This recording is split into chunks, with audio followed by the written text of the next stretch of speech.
Get more confidence. Get that promotion. Get moving up the corporate ladder. Get a better gig with an MBA from Maize Business School at Texas A&M University. Whether you're starting out or stepping up, now you can take your career to a whole new level with a full-time MBA in College Station and convenient weekend options at Houston City Center. Texas A&M has a program to suit your schedule. Visit mba.tamu.edu. And Giga Maggie.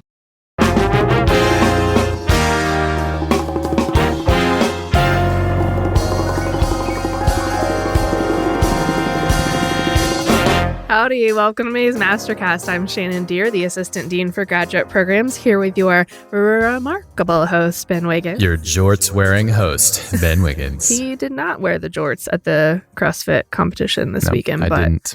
But someone did, and he might someday. I might someday, I'm hoping. I hope you do. I hope we could post pictures on our MasterCast Facebook page. Yeah, that would be fun. Mm-hmm. I mean, you don't need an excuse to wear jorts. No, you should just do it all the time. There doesn't have to be a CrossFit competition. I don't really do a lot of CrossFit competitions. I think I've done 2. I don't really do like that many, just every weekend. I've done 2. I think it's 2. Just every weekend I do a little CrossFit competition. Yeah, every weekend, so 2. I was going to try to make up some CrossFit moves. I like it. You were going for the bit here. I was going to make up some CrossFit moves, but I forgot what all of them are. I'm going to do an overhead dead cling with a deadlift, moving into a drop. I don't know. Snatch. To an undercling with a overhead. I'm out. Oh man, you had it, dude. That was really good. An overhead dead clean. I like that. What would that I don't know. like? I don't know any of those words I just said. Welcome to Maize Jorts Cast. This weekend, my nephew and I played hours worth of soccer. And I can't even imagine how sore I'm going to be tomorrow. It's been a long time. At the end of it, he said, I think we need to quit because I don't want to get hurt really badly. Oh. Like we were so into it. How old is this nephew? He's 9. Okay. Yeah. Or he's about to be 9. He'll turn 9 in a month. But has the infinite energy of would he be a tween? Of a 9-year-old? Yeah. Like that's, like the not quite puberty, but like right before that, and you just watch them go all day long, and then at the end of the day they just fall over. Yeah, I was super into it too, though. I mean, I've got a lot of energy, so I could hang. But we were playing in small goals, just he and I.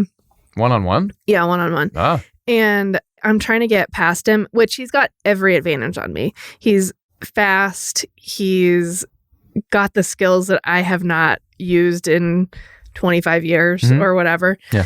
Like, oh my goodness. But so I said to him finally, I don't even know how to get past you. Mm-hmm. I mean, I did a few times. I got past him. He was definitely better than me, but I was hanging with him.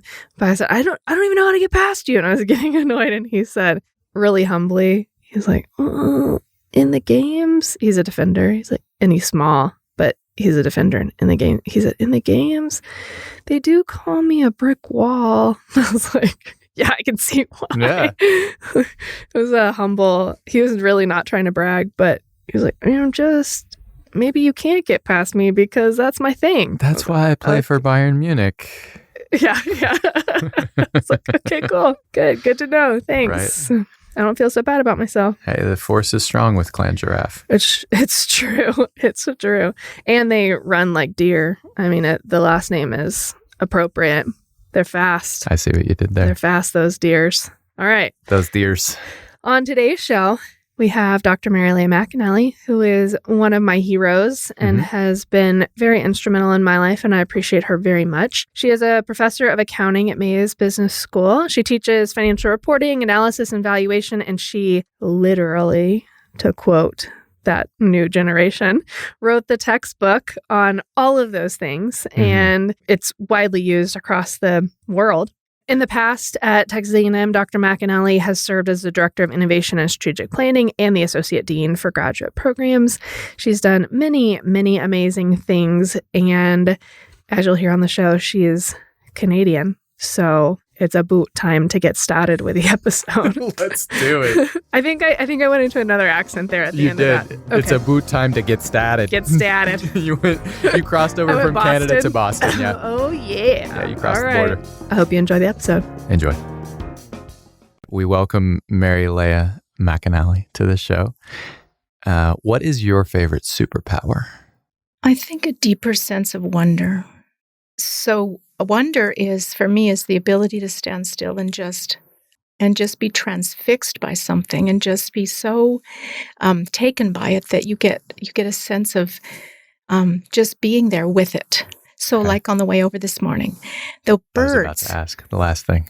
The birds were so alive. I don't know if it's with the rain and the cloud cover, it muffles the sounds, but it seemed much more proximate, the birds this morning. They weren't away, they were there. And so I stopped and I thought, I wonder why the birds sound so close today. And I think I came to the conclusion that it's the weather, that the moisture in the air must do something to the sound. That's what I mean. Flying birds, or were they sitting still? They were singing. Okay. They were making their morning noises, greeting me. So I think that is, so I do a lot in the world and I move very quickly. Yeah. In fact, one of the things I thought about is like, I'm going to have to sit in the same chair for 90 minutes. And that's like because I'm self-diagnosed ADHD. Okay. So that sense of sitting still and being in a place of wonder and just marveling, that is really recuperative. Mm-hmm. So I think that's what helps me have that ability to do and to be in the world, is that ability to also not be, in the flow of the world. Yeah. Hopefully you will find this experience healthy for your ADHD, because it's as though I like to think of this as, if I'm doing my job well, you should feel like you're teaching a class. I should be asking questions that you have to think hard enough about, that it's like teaching a class of one. And, then of course later of many more than that. But I want to ask good questions. I hope to ask good questions. As someone who does not learn well through lecture-style teaching, I appreciate the phrase, and I think Shannon Deere does as well. Tell me, I'll forget. Show me, I might remember. Involve me, I will learn. Getting your students involved in accounting courses. Super simple. Discuss. Super simple, because accounting is the language of business. We keep saying that, but it's just true. Right. To inform any business decision, you're probably going to rely on some financial metric. Yeah. As part of a menu of items that you're going to consider. Mm-hmm. And so understanding how the numbers are put together, what they convey, what they don't convey, super, super important. So I believe that accounting is important. So when I go to talk about it with people, it's a natural. There's a tangible output from accounting. So accounting, if you think about it, is just a story. The accounting reports, the financial statements, are a story of what's happened to the company in the past. And I am an inveterate storyteller. I think that's just, story is so important. It conveys so much. In the accounting sense, of course, but just in the broader sense. Right. I mean, telling stories about ourselves, and the stories we tell each other create our environment. That's why you're here. That's right. Because you feel that way about story. Yeah. And regardless of, of what your approach to teaching is, if you understand that, one, we're doing things differently than other business schools. Right. And two, story is the best way to get truth across. That's it. Yeah. That's all you need. Yeah, I think so. And I think that with accounting, the stories can actually spark imagination, because some of the stories we tell with financial statements are stories of things that have gone wrong. Mm-hmm. And so using, good examples of companies that have been successful in looking at their story, that's interesting. But looking at the story when the story hasn't gone according to script, right, that's also extremely interesting. And so to juxtapose that in a classroom, I think is very powerful. And it can spark students to think about bigger decisions. And that's the whole point of accounting, right? Accounting in and of itself is it's nothing. But the fact that it informs, it discloses, it conveys deeper meaning. And I think that's what is so misunderstood about accounting. People say it's trite, it's boring. Yeah, they don't know. Yeah. Let's talk a little bit more about that. The classic accounting story is maybe a better way to say it is the classic accounting proverb is Enron, probably. And But what are some other examples? Dishonesty is the thing that I think of when you say a story of where things went wrong accounting wise. Dishonesty is where my mind goes first. But what are some other examples just from a big picture perspective of how you would say something went wrong? There wasn't any dishonesty, but the company was doing something that was not optimal. And accounting was the language we used to discover that. Do any examples spring to mind? Yeah.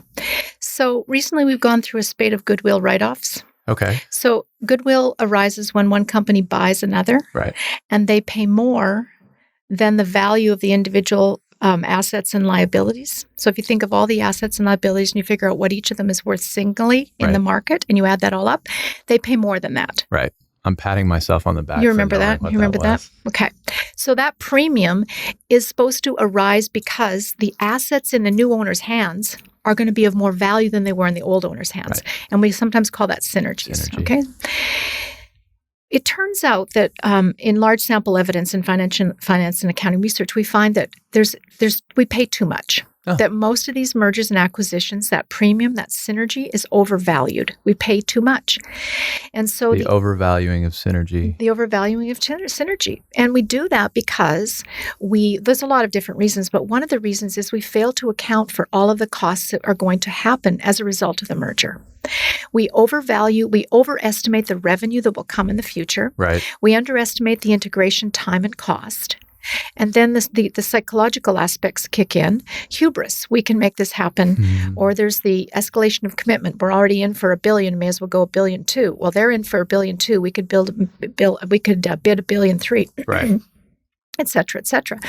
And so then later, when it comes to pass that those synergies don't manifest and we need to take a goodwill write-off, excuse me, that's an example of some set of decisions that might have been ill-informed. Of course, it could be that the conditions we anticipated happening didn't happen. Something happened in the environment that was beyond our control.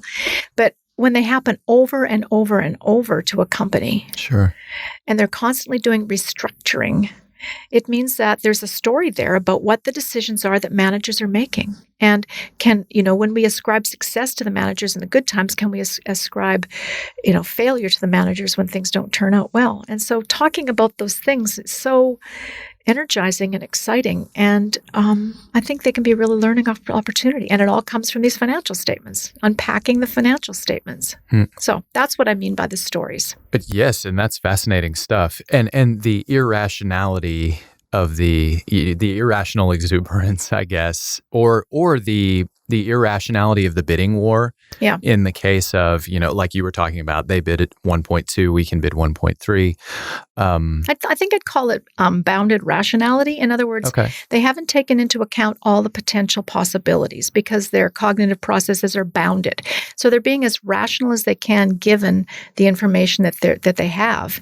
The question is, have they gathered enough information? Have they done enough scenario analysis? Have they been honest with themselves about their own abilities and their management team and et cetera? So given the information they have, they're making a rational decision. Right. So acting according to psychological conditions is not irrational. Right. That's a good point. Yeah. But if what you're saying is that we continue in these psychological conditions, we consistently bias ourselves in a particular direction, then it's worthwhile to consider why. Exactly right. And if we can learn from prior examples of this, then potentially we're going to be making better decisions as business people in the future. So, yeah. But what I'm wondering here is as you said, we overestimate the revenue, underestimate the time and costs. And the reason that we do that particular thing in that particular situation, when, particularly when we're talking about a merger or acquisition, is it the desire to be part of something big? Is it we hope that this will work out because it feels important in some way? Do you think that it's tied to that? Or why is it that we tend to be more free of bias in other situations, or we're subject to bias all the time. Right. But it sounds like we are particularly we as business people are either particularly unaware of our bias, or we are aware of our bias and okay with it. Yeah, I think part of in it is these we're responding to situations. incentives. So there's a very large, it comes down to growth in a lot of companies. Okay, so this notion of growth in a company, why is that good? And I think that we don't spend a lot of time talking about that. We assume that growth is great. Everything should be growing all the time. And at some point, we need to ask ourselves, why? Why do we want this company to grow? And I think if you bypass the why, then getting on with the what we're going to do and how we're going to acquire, you can get swept away with it. And so having that introspective nature and understanding that this organization is comprised of humans and people, and that people who are striving to be, involved with this company, asking the question, why do we want to grow? I think is important, more important than we may know. And in general, why do we want companies to keep growing? And I know what the theoretical answers are and the economic answers, but when it comes down to a collection of humans endeavoring within an organization to do something of purpose, what is the role of growth? So I think that's the answer to the question, why do we overbid? Why do we do mergers that fail? Part of it is because we haven't been introspective enough about the underlying desire to grow. And I get it. We want to have bigger market, gain market share. And I would always say, I would go back to the question, why? Why is it important to have bigger market share? Why is it important to have, and oftentimes it comes down to so that we can charge more revenue, or so that we can realize economies of scale, so that we can have higher profit. And I think it bears examining that bottom line push for growth, as opposed to what we might call the quadruple bottom line, thinking more broadly in terms of things that are in addition to profit.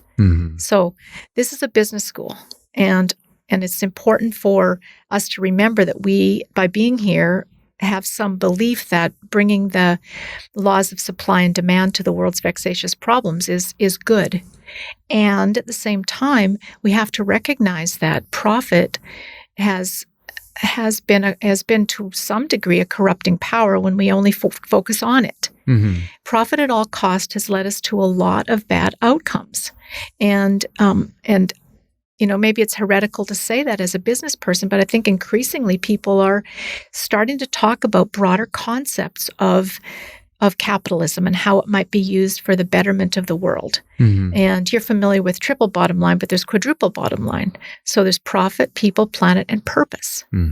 And understanding the why of an organization, its purpose, can be incredibly life-giving to an organization. That makes total sense. Yeah. It does sound like we're a little bit talking about there are two separate concepts at work here, though. The first is the idea that that growth in our efforts to grow, just purely as an economic premise, that we're doing things that are boundedly rational. Call them suboptimal, maybe in the long term, depending on how long the vision is.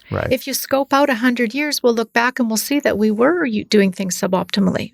But in the moment when you're making the decision, it's incumbent on the decision maker to think of as many relevant factors as possible. And that's what the business school is supposed to do to a student, by opening their eyes to seeing, in addition to this factor, I need to consider this factor and this factor. And from the macro factors all the way down to the micro factors, what are the capabilities of the management team, the leadership team that's going to execute on this merger? Who are we as a team? And do we have the strengths collectively and individually to make this the most valuable a valuable merger? Do we have that wherewithal to make that happen? And I think that that's the power of the stuff that that you guys learn here, because and I'm just repeating what Janet Marcantonio told you all the time, and that is that you have to be able to lead yourself first before you can lead a team or a larger organization. And that critical assessment of who we are as an organization as we grow, I think, has been undervalued. So, but these are the musings of a person who has never been involved in a merger or an acquisition. So it's more of an esoteric conversation. Yeah, easy for us to say, I suppose. Yeah, sitting here in the sound booth. Right. Well, let's back up a second. So you mentioned growing up being born in Canada. You grew up in Canada? I did 30 years. I lived in Canada. All right. And I've lived now 30 years in the States. So it's kind of half and half. All right. Yeah. And you talked about how many children you have, but did you say how many in your family growing up? I was the eldest of 4. Okay. Mm-hmm. So that was I had a wonderful childhood. Yeah. Yeah, appropriately balanced between having everything I needed and not everything I wanted. Oh. I think that was a really good opportunity my parents were able to give us. We were moderately poor. I wouldn't say, in looking at us now, excuse me, we would be classified as poor now. Okay. But back then, there in Canada, there wasn't as huge a range of wealth, and so everyone was just sort of like there. You had one car. When I was born, there was no TV. I was born in 1959. There was no TV. We got it, early on, but that's another story. Growing up in the country in northern Canada. Yeah. And everything that entailed, the love of the outdoors, the hard work, it was just an amazing, lovely, lovely upbringing. I've been to Vancouver once, and I lived in Toronto for several months. Did you? Yes, we were shooting a pilot there. My favorite thing about being in Canada was Canadians have a reputation for being really nice people. No, we don't. Yes, you do. You got me. But for being really nice people, when you hear the word nice, there's a lot there. Nice to me suggests, can I push on you? Maybe I can push on you. On me? Not you. Oh. But Canadians. Oh, yes. And that it's not my way to push on people. But when I hear the word nice, that's what I think. When I got to Canada, that wasn't my experience at all. There was the best example of it was we worked with this Canadian AD team. The AD team is assistant directors, and there are 3 of them on almost every show, sometimes more than that, but there are usually at least 3. And these 3 people were all so calm and easygoing and nice, but there was this kind of quiet strength to all of them, and all of the trains ran on time, which never happens on production. And there was just sort of this sense of, we're here to do a job, and nothing's going to stand in the way of that, short of some kind of disaster or act of God. And everybody, and Canadians, or at least the ones that I met, that was the feeling I got. It was not, can I push on you at all? Not that I would want to do that anyway, but there was this sort of, I felt like anytime I was in a group of people who were local to the area, I just felt like I was standing like in this circle of warriors. Everyone was strong, but not in any hurry to put it in your face, just sort of going on about their business, but they had that capability. I loved that. So I'm hearing competence. Yes. But some humility. Yes. Some resiliency. Yes. A little bit of passivity, but not in a pushover way, but in a way of being sort of present and compliant and opening to what happens next. Yeah, kind of a live and let live. But also you could sense that at some point that would come to an end if necessary, and that these people were willing to defend what they cared about. And I was glad that I never had to be on the other side of that, because you don't like to get crosswise of strong people. Tell me about your research. Tell us about your research. I actually stepped away from research this year. It was a really big deal for me. How so? Well, as an academic, there's a stratification. There's a class system within the organization. I don't know if you know that. I'm not surprised. My dad's taught here for 40 years. So okay. Is he tenure track? Yes. Okay. Yes.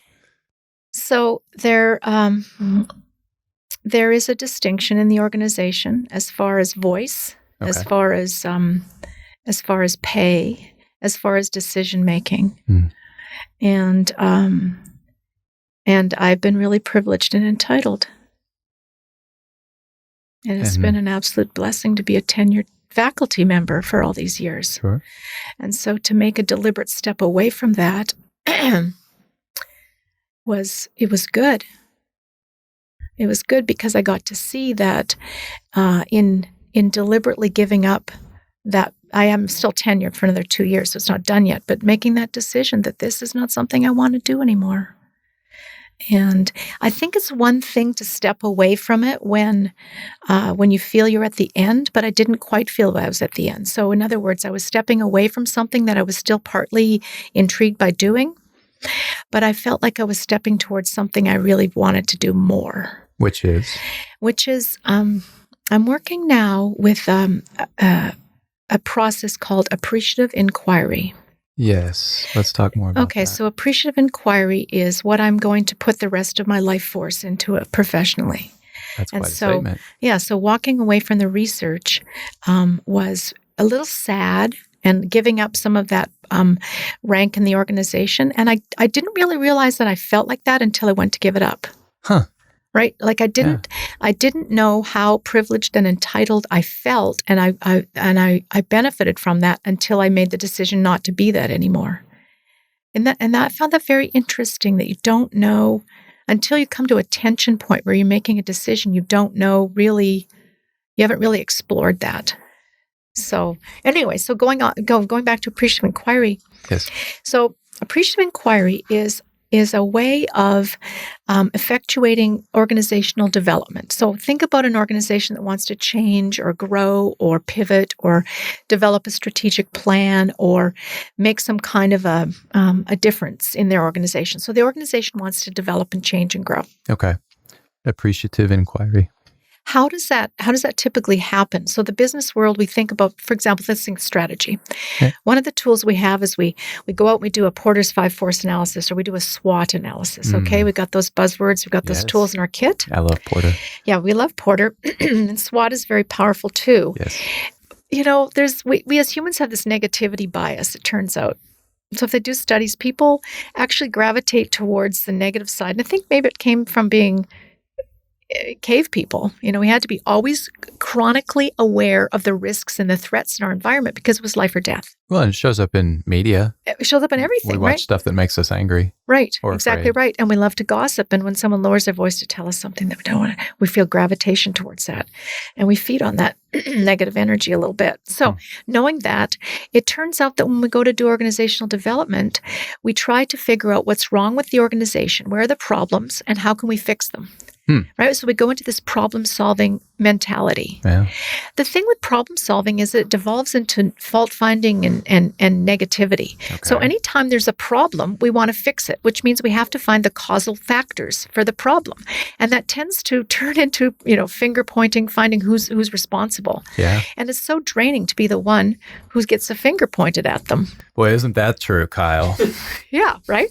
So what Appreciative Inquiry does is it says, let's pivot that. And instead of looking for where the organization is weak and what needs fixing, let's look for where the organization is strong and work from there. In other words, look for the positive strength, the positive core within the organization. What works here? And figure out how to get more of that. Okay. That's what Appreciative Inquiry does. So are you doing this as so you're teaching organizations how to do this? I'm not teaching. Okay. I'm working with organizations as they seek to develop and grow. Okay. And I'm working in a consultative capacity. Actually, I'm moving from consultant to more of partner. So there's a difference between the two, and I've come to realize that. Oh, I love this. Yeah. So a consultant is someone who comes in and sort of helps them see things and then gives advice and gives direction and leaves. Right. Whereas a partner comes in and actually becomes part of the organization and actually I'm lending my skills to the organization while I'm also becoming ingrained in what they're doing. So it's like an acculturation. So let me give you an example. I have 2 clients right now that couldn't be more different. One asked me to come and work with them to develop a new strategic plan. They've got a brand new department head, fantastic guy who was working with Los Alamos for a long time, and now he's come into academia. Okay. And his skill set is, it needs a little translation. Mm-hmm. His department doesn't have a strategic plan. They are an organization that is very analytical. They're incredibly smart. They're super focused, Right. and their relationship side. So if they do a strengths finder, they're totally, you know where they're going to be. They're not going to be in relationships, most of them, in the relationship area, Right. most of them. And so this client is, I've enjoyed working with them because everything that I know about business and how organizations work is alien to them. Mm-hmm. And they're just kind of discovering it. They've got deep wisdom, but they haven't been able to understand and conceptualize what their deep learned experience means for their organization. Mm-hmm. So that's been one client. At the other end of the spectrum is that they are so aware of relationships. They're very smart, they're very analytical, but that skill set is so very different. Even Right. within their quantitative fields, they have more relational capacity than this other client. Now, some would say, well, there's something problematic with nuclear engineering. Not at all.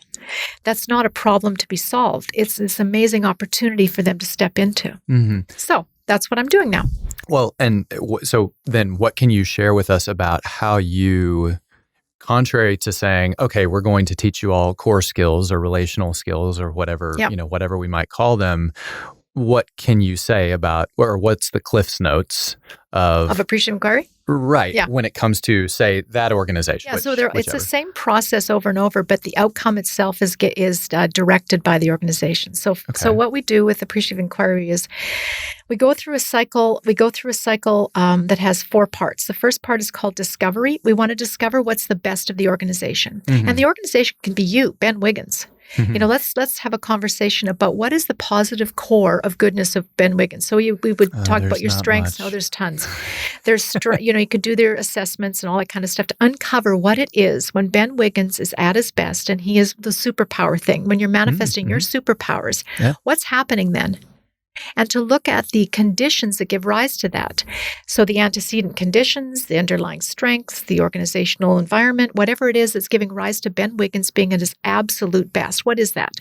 And once you uncover that, the causal factors, then you say, how can we leverage those factors to get more of that? So leveraging your positive core of strength in an organization is the same process as personally, but it just becomes a little more complicated or complex rather. So you put people together and you ask them some questions. Appreciative inquiry is based on questions, inquiry. The questions we ask each other are fateful because they direct the conversation. Yeah. So if I asked you this morning, if I walk in here, I can ask you, how are you? What great thing happened to you already this morning? And that positive framing of that question can actually have a neurological response in your brain. So that positivity bias, you can flip it from a negativity to a positivity bias very quickly. Yeah. So if you come at a question with a positive frame, I want to ask you about the best of what is. Mm-hmm. That is very generative. It's very uplifting. Mm-hmm. So when you get the organization involved in that, before anything else happens, the organization already is feeling more engaged and more uplifted. Yeah. There's right? definitely a buoyancy. Exactly right. So that's what Appreciative Inquiry does. It asks questions of the organization to help them uncover their positive core. Now that's discover. Mm-hmm. Then the next thing that Appreciative Inquiry does is it helps the organization dream. So you'll understand the power of dream because you have done this in your MBA. You have imagined a preferred future for yourself when you've done the what's the assessment they do over in the CMC? Career path, career ladder, career leader? Yeah. Okay. So you're taking that career leader and you're uncovering your strengths, you're discovering, and then you're starting to dream and imagine yourself in the future doing things. Right. And if you can do what I call create a future memory. You think of yourself in the future and you have a 3-centered experience. You think 3 centers, thinking, feeling, and doing. So I'm thinking about myself in the future, and this is what I'm imagining is happening.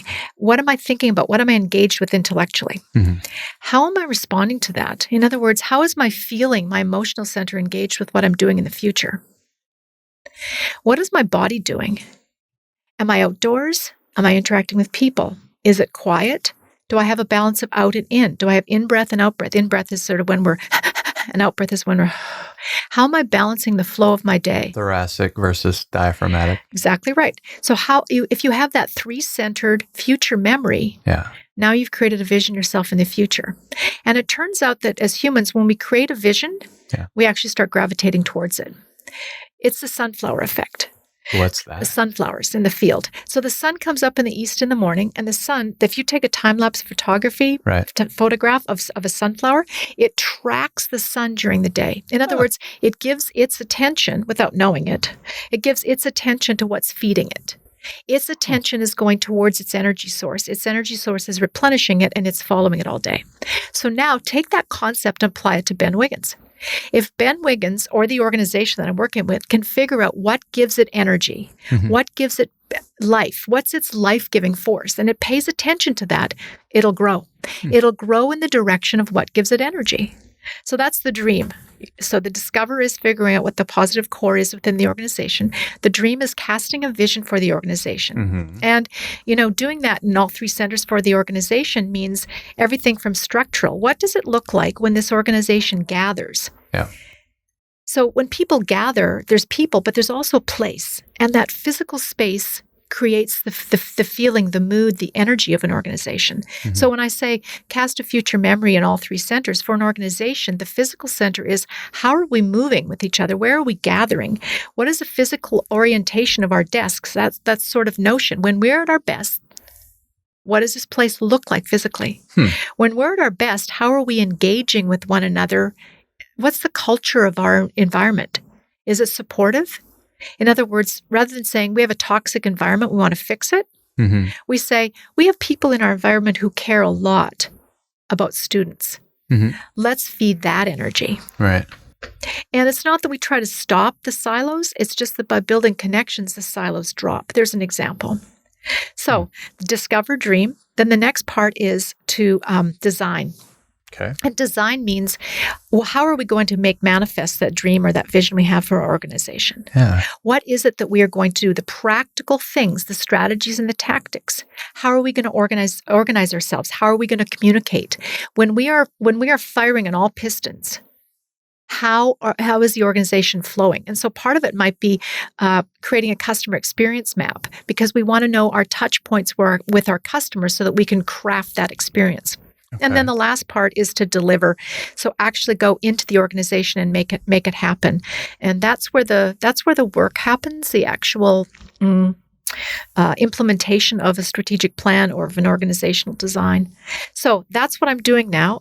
Working across campus with lots of wonderful people, tapping into the deep love that people have for A&M.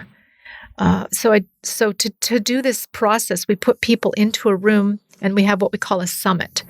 And the summit is the entire system, as many people in the system, all the constituencies as you can get represented, to come together and say, we care. We care about this organization.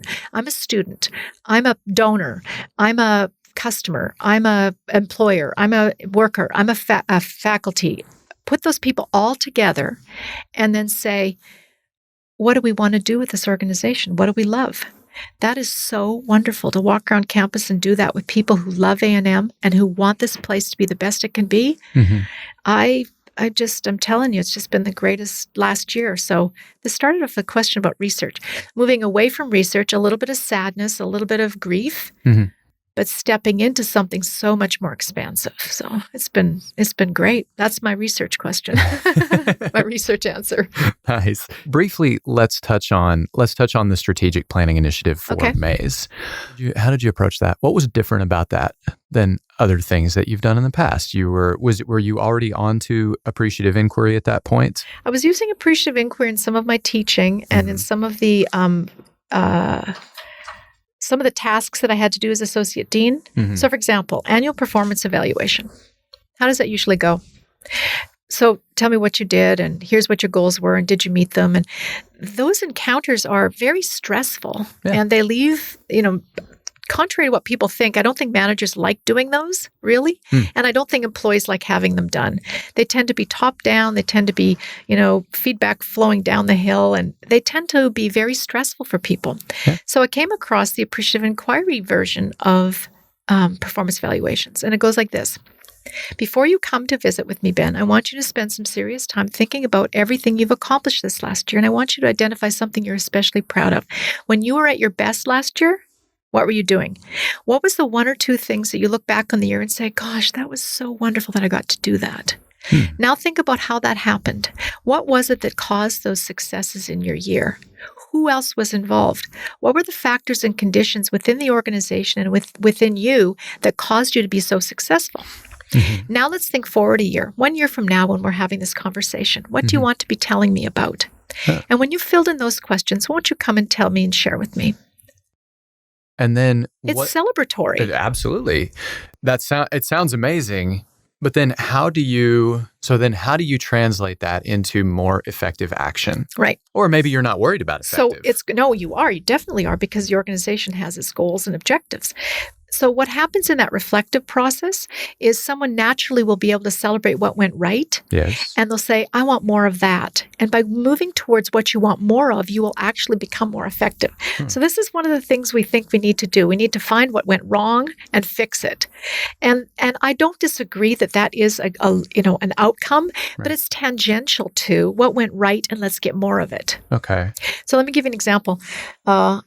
I don't know how many years ago, I want to say between 5 and 10 years ago, in Vietnam, in a certain part of the coastal area of Vietnam, children were dying. Young children were dying at an unprecedented rate. Yeah.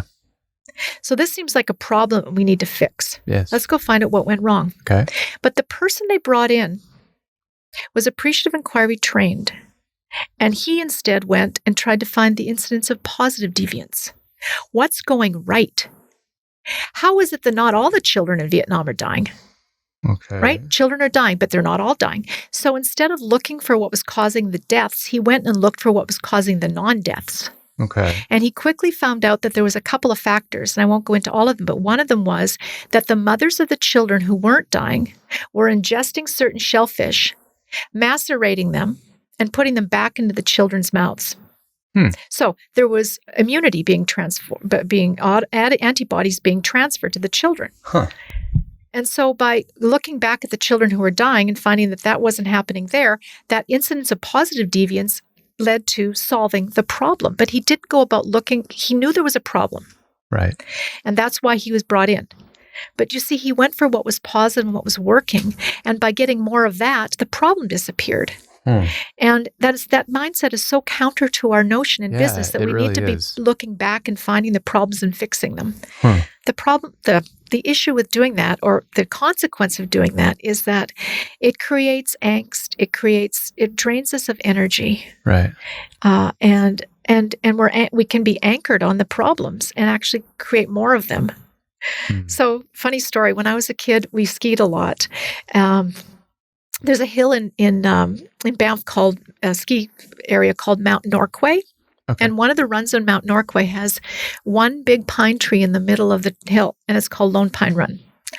And I was standing at the top of Lone Pine Run with my daddy. I would have been maybe 10, 11. And he said, "Don't hit that tree." I said, "I won't." So now he had planted this image in my mind of the tree. Yeah, don't think about pink elephants. Exactly right. Guess what happened? Yes. I hit the tree. Right. They have a huge, big, circle of tape, not tape, but that protective covering now around that tree because so many people hit it. Yeah. How can that possibly be? Well, it's that same notion of appreciative inquiry in the sunflower. You tell me what not to think about. I'll not think about it, except that I will think about it. Right. That's why you never tell your kids don't put beans up your nose, because the first thing they're going to try is say, why not? Let's put beans up my nose. Yeah. So I am a huge fan of appreciative inquiry. It can be used on any human system, from an individual to a couple. Any couple communication. Where should we go for vacation? I want beach. No, I want mountain. Well, that dichotomy, beach versus mountain, can degenerate. Instead, we might ask ourselves, what's the best vacation we ever had? And what were the conditions that gave rise to us being so happy in that vacation? Mm-hmm. And it turns out it was really just a balance of alone together. Or whatever it was. And so now we can craft a vacation where we can have alone together, and it doesn't really matter mountain versus beach, because maybe those weren't the conditions that were those were the causal factors for that successful vacation. So it can be used individually, with couples, with small teams, with large organizations. It's incredibly powerful. It's uplifting, and it fits me because my number one strength is positivity. From the rapid fire questions, we won't go rapid fire. We'll go non-rapid fire. But just pick your favorite. Okay. Here's our list. Okay. So I think I have a different definition of failure maybe than most people. So I think there's 3 parts to failure. The first thing is an outcome was undesired. Okay. The outcome was undesirable a priori. We ascribe a certain amount of causality to ourselves. In other words, we ascribe some behavior that we engaged in or some action we took or didn't took as causing the undesirable outcome. Okay. And the third thing I would say about failure is that we have become, our sense of self has gotten tied up in it. In other words, who I am, my sense of self has been impugned. The feeling it might be humiliation or embarrassment or shame. Yeah. So those 3 things are really important. Are not important, but I think are how I would think of failure. And so when I unpack that and look at failure in hindsight, what I might have seen as failure actually has been incredible pivot points. So at the time, what I thought was a failure was the ending of my first marriage. So I got married at 19, I had a kid at 20, and then this marriage failed after 3 or 4 years. And you probably wonder why. I mean, who can get married at 19, have a kid at 20? And it's like a slog. At the time, it felt like a huge failure. In retrospect, if it hadn't been for that, I wouldn't have met the guy I married eventually. I'm married to now, 31 years next week. We wouldn't have moved to the United States. I wouldn't have gone to Stanford for my PhD, and I wouldn't be an academic. So this huge pivot, such a valuable opportunity for growth. Second failure that I thought was a failure at the time was not getting tenure at University of Texas. I wouldn't be here. I literally would still be there. And that would be unbelievably sad because the counterfactual I have now is everything that's happened at A&M versus what I can't imagine would have happened at UT. So those little pivot points. I'm glad you're here. Me too. So those 18 years. 18 years I've been here. Isn't that amazing? Yeah. I'm an accountant and I count things. And yesterday when I drove out was trip 862. Wow. I know. It's been great. So much has changed in 18 years. I was reflecting on that 862. But anyway, so that was another one. I think the third one was not getting a real sense of closure with my associate dean job. I think I had things that I wanted to get finished and done, and it just wasn't meant to pass. One wasn't meant to be. And so leaving that job allowed me to go and work with the dean on the strategic plan, which led me to an Appreciative Inquiry, which led me here. So it's so interesting that we define failure at the time, because of those 3 things. And later when we can look back, we can really rewrite that. And when we have those moments of failure, to create that future memory of, in the future, this will look like an amazing opportunity. So I think that would be my not so rapid answer. We are works in progress, claiming to be finished. Anyone you would like to send good bull to close us out? Janet Marcantonio. Okay. She's gotten good bull a lot recently. Has she? Yeah. With good cause. Yes. Oh, I agree. So Janet Marcantonio was on faculty when I took the associate dean job. Yeah. She was the most impactful person in my life as a leader. So she has such a wisdom. Agree. She's smart. Agree. She's got this generosity of spirit. She can package complex ideas and make them simple so that she can convey their deeper meaning to you. In other words, she's the one who macerates that food and puts it in your mouth, right? So she has digested all this content and made it accessible to people. She does it in this graceful, loving way. And yet there's that, you said it before, about the people in Canada, there's that inner strength. And this little wisp of a woman is a force of nature. She's so clever. She speaks in complete paragraphs. I just love her. She's the best. She's wonderful. Yeah. And so are you. Thanks for taking the time to visit with us. Well, thanks for having me over. We hope you enjoyed that episode for our MasterCast top 3 takeaways.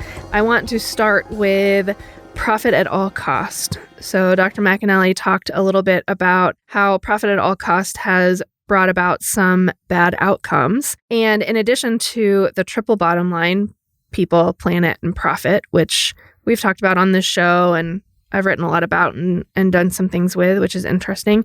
She added purpose, which I thought was a really important addition. One of the things that I've been writing about recently in a book that I hope will come out someday is about how it's so important when we talk about corporate social responsibility, how it's so important that companies align their CSR strategy, corporate social responsibility strategy, with their corporate strategy. And I think it is that idea of purpose, not just in the broader sense of what is the purpose of this company and does it have a positive purpose, but also in the sense that if your CSR strategy is not aligned with your corporate strategy, with the overall purpose of this company, then it's not going to really have teeth. It's not going to last. Oftentimes, what I see is when companies don't align their CSR strategy with their corporate strategy, it's really more philanthropy, which is not a bad thing. I'm not saying that philanthropy is negative. What I see is that it doesn't have as much power as corporate social responsibility aligned with that corporate strategy. And so I think that alignment of purpose is really important, and that if you can make that match, then companies really can bridge the gap. We talk about this a lot in the classes that I teach, and then in each of the programs we talk about this. Companies can bridge the gap that has been left by government and nonprofit in solving big problems like the UN Sustainable Development Goals. So the UN has established goals that they want to accomplish by 2030 that are huge: ending poverty, gender equality, education for all, clean water, enough food. Those are really big problems that we're trying to solve in the world. And business can either exacerbate those problems or be part of the solution. Being part of the solution is going to take that alignment of strategies, or else it won't be part of the core business. It's just philanthropy, and that's not going to get us there. Amen. Blistering counterpoint from me this morning. Well, thanks. Thanks, Ben, for that. I'm glad I'm here. That volley. No, I agree with what you're saying. I mean, there's not a lot that I can really add to it. It is important for those things to all work together. So it's hard, though. I was reading a Forbes article this week. I actually sent it to our book agent and said, hey, see, no one's figured this out yet, because I was reading a Forbes article this week, and they were making roughly the same point, that we have to really move beyond this superficial corporate social responsibility to something that really has an impact. And then they listed a few examples, and they were still sort of superficial, or at least not clearly aligned with the company's core business. And I just wanted to write Forbes and say, hey, we can do better than this. But I didn't. I refrained. Yeah. Didn't think Forbes wanted my email. It's hard. I mean, it's like, I think about, when I think about like our company, how do we develop, corporate social responsibility that lines up with our core business? What does that even look like? That's hard. I mean, sitting here thinking, I don't even know how to start putting my head to the problem, but we can talk about that another time. No, and I think that your point is well taken, that it's hard. And that's why a lot of companies don't do it well. Right. Because it is hard. Right. And there's a article I have all of the MBA students read when they first come into the program. And it says, I'm paraphrasing now, but it says, the sweet, slow days are over. All the simple problems have been solved. The big problems are the ones that are left. Right. So when we're talking about these challenges that companies are really trying to solve, it is hard. I was talking to some of our students last week about the oil and gas industry and how complex. I was telling them how many things that were in the room, which was basically 100% of the things in the room, were made from oil and gas, and how it's easy to say the oil and gas industry is bad and it's the culprit of all environmental issues, et cetera. Right? Yeah, et cetera. And while it definitely exacerbates those issues and we need to address that, it also gives us some very positive aspects of our quality of life. Mhm. And so how do you balance the tension between those two things? And I'm not saying the industry has done that well, because I think a lot of what the industry has done is we are not part of the problem and don't look at us. Right. And instead of saying, okay, we are part of the problem, but we are a necessary part of life. Right. So how can we figure out how to navigate that tension? For our second takeaway, actually transitions in very nicely. I just mentioned the tension of being part of the problem and then a lot of solutions. And Dr. McAnally talked about appreciative inquiry. Yes. And y'all had a very interesting conversation. I think you pushed back a little bit on appreciative inquiry in the spot that a lot of people do, which is how is it possible to focus on the good things and not the problem and still be effective? So I wanted to talk about that a little bit because I thought the example that she used was a good one, but there are many more examples. Even if we take the oil and gas industry, focusing on what they do well could lead us to some better solutions than focusing on the problem. I think there's a real opportunity there for us to have a mind shift about that. And the idea that focusing on the problem drains our energy, I think is very, very true. Yeah, it's stressful. And when you think consultant, the classic, we're bringing in a consultant. The first question everybody asks is who's getting fired or who's getting a pay cut. And it's, thankfully we've been able to move past that a little bit to think in terms of synergy and so forth and looking for new opportunity and fixing problems without pointing the finger of blame. But it's still, there's a perception to be adjusted there. Even when you talk about bringing in a consultant, you're thinking about a problem you want to solve. Sure. Yeah. Where are we coming up short? I was auditing a client in a... Audit, another word yeah. that has that connotation. Yeah. Well, that one maybe should, but I was auditing a client in a very small town in Texas. That's as much detail as I'll provide. Yeah. But a very, very small town in Texas that was also dry. There wasn't even a hotel that we could stay in. We had to stay in a bed and breakfast, and we were there for a long time. And the town was dry, but they had this it was this very small bar, the only one in town. Yeah. And we would go there at night sometimes to play pool because there was nothing to do in town. And we had been to the same 2 restaurants for every meal that month. And so we would go at night and play pool. So we were playing pool one night and we were playing doubles with these women, and they said, "Oh, what are you doing here?" Well, and everyone thought my supervisor and I were married. So we were like, "No, we're just traveling for work." Right. But the 2 women said, "What are y'all doing here in town if you aren't married and traveling together?" And we said, "Oh, we're auditing the biggest company in town." They got their pool cues and were coming at us to beat us up. And then they start yelling things like, "My cousin works there. You can't shut that place down." And I was like, stop. We're trying to help them. We're helping them. I promise.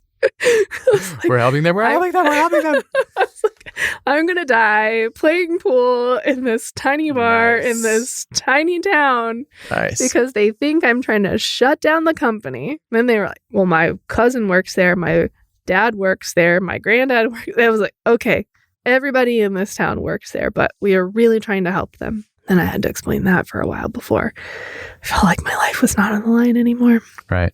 Focus on the good things and not the problem. Or you might die in a small town bar. True. That's the moral of the story, clearly. Right. For our third takeaway, to transition to that smoothly, Kyle really loves our smooth transitions. Yes. So going to takeaway 3. Right. Takeaway 3. Make sure your jorts are as short as possible. Or and else then the question don't becomes, wear jorts. How short is possible? So the third takeaway I thought was interesting was where y'all were talking about goodwill and companies overbidding for companies they're trying to acquire. And one of the questions Dr. McAnally really encouraged companies to ask was, are we the best company to do this?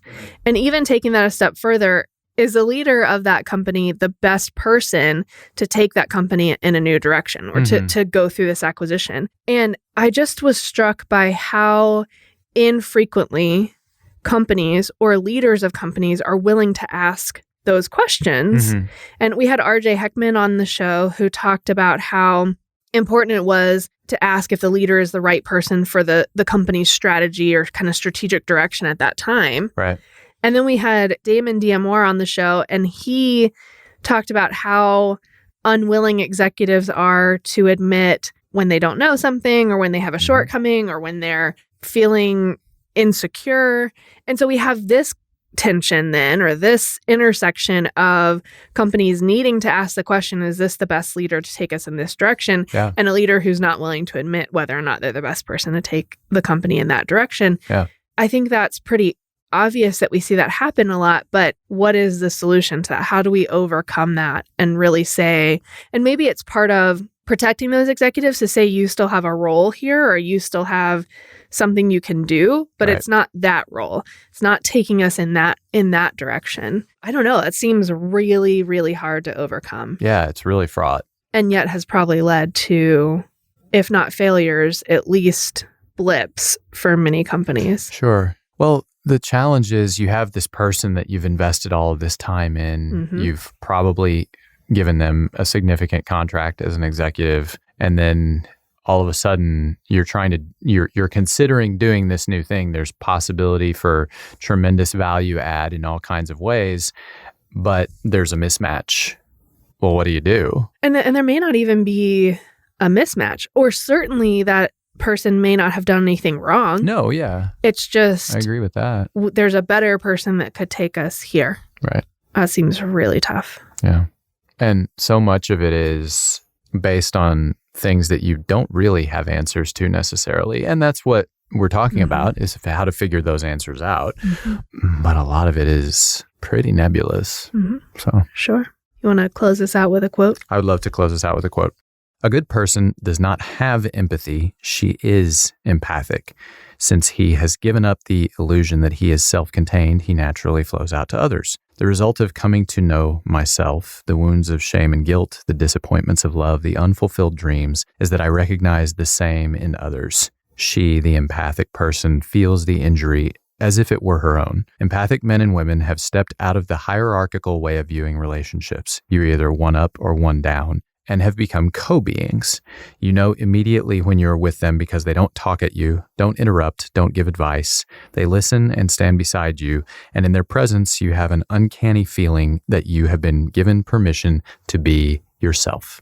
Sam Keen. Thank you. Thank you. An MBA from Texas A&M University can take your career to a whole new level. With full-time and weekend options, Texas A&M suits your schedule. So get a better gig. Visit mba.tamu.edu. Thank you for watching. We appreciate your support. Drop us a like below and feel free to leave a comment if you wish. We appreciate positivity and constructive feedback. Don't forget to subscribe to stay up to date on our latest episodes and bonus content. You can also take us on the road using your favorite podcast listening app. We have those linked below. If you'd like to know more about Maize Business School or our guests, visit maize.tamu.edu/podcasts. Talk with you soon.